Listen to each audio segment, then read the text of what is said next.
جیسا کہ ہم یہ بات اکثر سنا کرتے ہیں کہ فلاں جگہ پر فلاں شخص زندہ ہو گیا اور اس نے مرنے کے بعد کا حال سنایا اور پھر مر گیا۔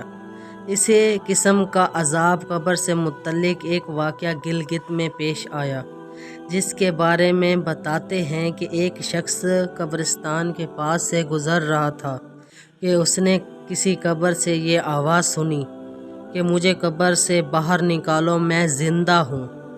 ایک دو مرتبہ اس نے آواز سنی تو اس نے یہ سمجھا کہ یہ میرا وہم ہے، لیکن جب مسلسل اس نے یہ آواز سنی تو اس کو یقین ہونے لگا۔ چنانچہ قریب میں ایک بستی تھی، وہ شخص اس میں آیا اور لوگوں کو اس آواز کے بارے میں بتا کر کہا کہ تم بھی چلو اور اس آواز کو سنو۔ چنانچہ کچھ لوگ اس کے ساتھ آئے، انہوں نے بھی یہی آواز سنی اور سب نے یقین کر لیا یہ واقعی یہ آواز قبر سے آ رہی ہے۔ اب یقین ہونے کے بعد ان لوگوں کو مسئلہ پوچھنے کی فکر ہوئی کہ پہلے عالم سے یہ مسئلہ معلوم کرو کہ قبر کھولنا جائز ہے یا نہیں۔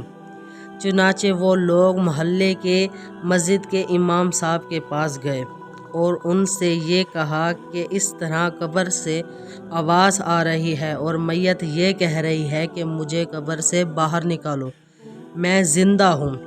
اس پر امام صاحب نے فرمایا اگر تمہیں اس کی زندہ ہونے کا یقین ہو گیا ہے تو قبر کو کھول لو اور اس کو باہر نکال لو۔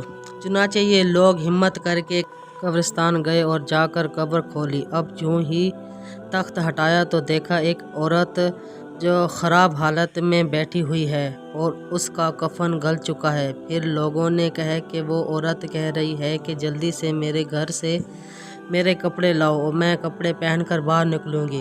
چنانچہ یہ لوگ فوری دوڑ کر اس کے گھر گئے اور جا کر اس کے گھر والوں کو یہ واقعہ بتایا۔ اس کے کپڑے چادر وغیرہ لے کر آئے اور لا کر قبر کے اندر پھینک دیے۔ اس عورت نے ان کپڑوں کو پہنا اور چادر اپنے اوپر ڈالی، پھر تیزی سے بجلی کی طرح اپنے قبر سے نکلی اور دوڑتی ہوئی اپنے گھر کی طرف بھاگ گئی۔ گھر جا کر اس نے عورت نے ایک کمرے میں چھپ کر اندر سے کنڈی لگا لی۔ اب جو لوگ قبرستان آئے تھے دوڑ کر اس کے گھر پہنچے۔ ان کو وہاں جا کر معلوم ہوا کہ اس نے اپنے کمرے کے اندر سے کنڈی لگا رکھی ہے۔ ان لوگوں نے دستک دی کہ کنڈی کھولو۔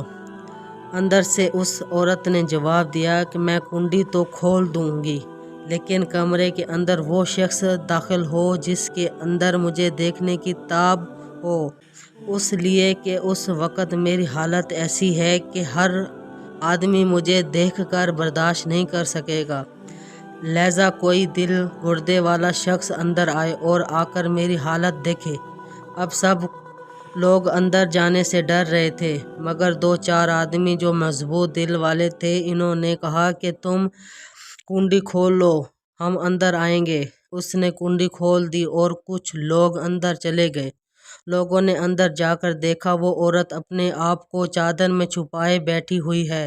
جب یہ لوگ اندر پہنچے تو اس نے عورت نے سب سے پہلے اپنا سر کھولا اور ان لوگوں نے دیکھا اس کے سر پر بال ہے نہ کھال ہے، صرف خالی ہڈیاں ہی ہڈیاں ہیں۔ لوگوں نے اس سے پوچھا کہ تیرے بال کہاں گئے؟ اس عورت نے جواب دیا کہ جب میں زندہ تھی تو ننگے سر گھر سے باہر نکلا کرتی تھی، پھر مرنے کے بعد جب میں قبر میں لائی گئی تو فرشتوں نے میرا ایک ایک بال نوچا اور نوچنے کے نتیجے میں بال کے ساتھ کھال بھی نکل گئی۔ اب میرے سر پر نہ بال ہے نہ کھال ہے۔